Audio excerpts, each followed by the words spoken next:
Oi pessoal, tudo bem? Aqui é a Maristela e hoje eu vou conversar um pouquinho com vocês sobre a infecção pelo citomegalovírus no pós-transplante renal. O primeiro dado que eu apresento é que a infecção pelo citomegalovírus ela é mais comum na infância e a soroprevalência na população adulta é bem elevada e gira em torno de 70 a 90% dos casos. Esse é um vírus que ele permanece latente em progenitores mieloides específicos e sob o contexto de imunossupressão ocorre replicação e reativação do vírus. No caso do transplante renal, isso pode ocorrer de duas formas diferentes. A primeira delas é a primo-infecção pelo citomegalovírus para aqueles pacientes que são de alto risco e a reativação, que é o que ocorre na maioria dos casos. Por isso, é de fundamental importância que a avaliação sorológica pré-transplante seja devidamente realizada no receptor e no doador, porque dessa forma a gente consegue estabelecer e estratificar os nossos pacientes em risco, né? Então, aqueles pacientes que são de alto risco são doadores positivos e receptores negativos, os pacientes de risco intermediário, que são receptores positivos, e os pacientes de baixo risco, que são receptores e doadores negativos.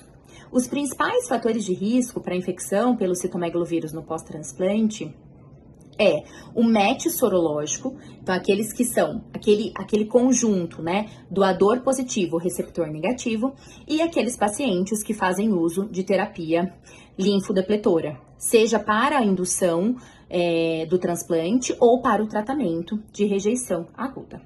As principais manifestações clínicas da infecção pelo citomegalovírus são três, divididas em três apresentações clínicas diferentes. A primeira delas é o CMV-viremia, em que os pacientes são assintomáticos e o diagnóstico é feito através da monitorização da viremia. Segunda apresentação, que é o CMV-doença, geralmente esses pacientes são oligossintomáticos, então apresentam sintomas frustros como febre, mialgia, astenia, uma importante queda do estado geral, além de leucopenia, trombocitopenia e eventualmente alterações de enzimas hepáticas, além, né, de uma viremia positiva para o CMV, e aqueles pacientes que apresentam CMV-doença, que apresentam manifestação de acometimento orgânico pelo citomegalovírus, como, por exemplo, retinite, meningoencefalite, pneumonite, alterações gastrointestinais, que são as mais comuns.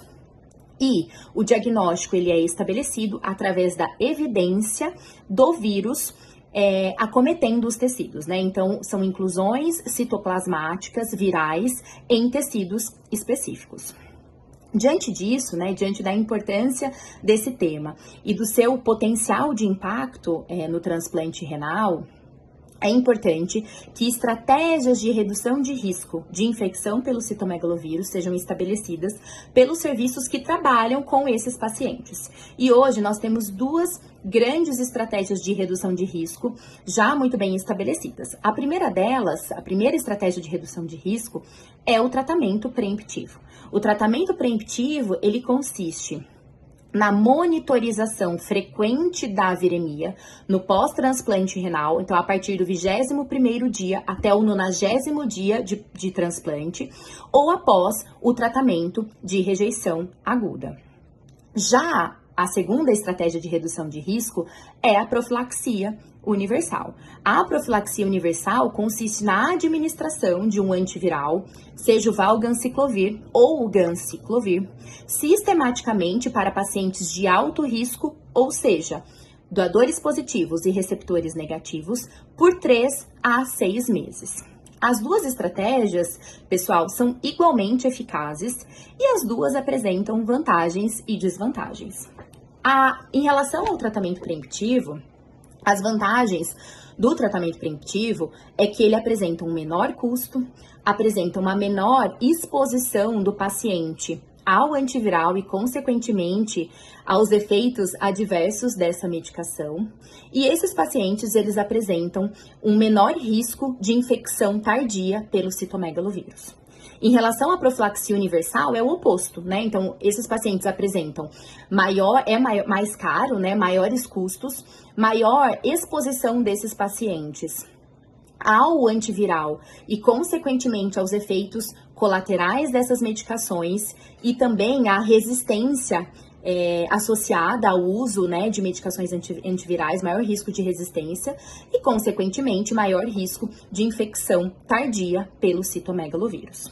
Quanto ao tratamento, o tratamento ele é realizado após o diagnóstico, seja através de uma viremia positiva ou através, né, da detecção de doença pelo citomegalovírus. Em relação à viremia positiva pelo citomegalovírus, o cutoff para o tratamento, ou seja, o PCR, né, o número de cópias por ml a partir do qual esse paciente será tratado, varia de serviço para serviço, mas em geral, para aqueles pacientes de risco intermediário ou de baixo risco, o cutoff é maior ou igual a 2.500 a 3.000 cópias por ml, e para os pacientes de alto risco, ou seja, aqueles pacientes que são doadores positivos e receptores negativos, em geral, tratado com qualquer número de cópias por ml que é detectada pelo exame de PCR.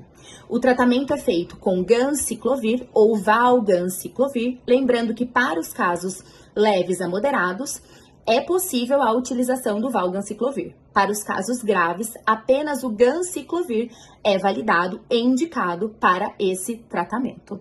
Pessoal, muito obrigada, Feliz Natal e estou à disposição para qualquer dúvida. Um beijo!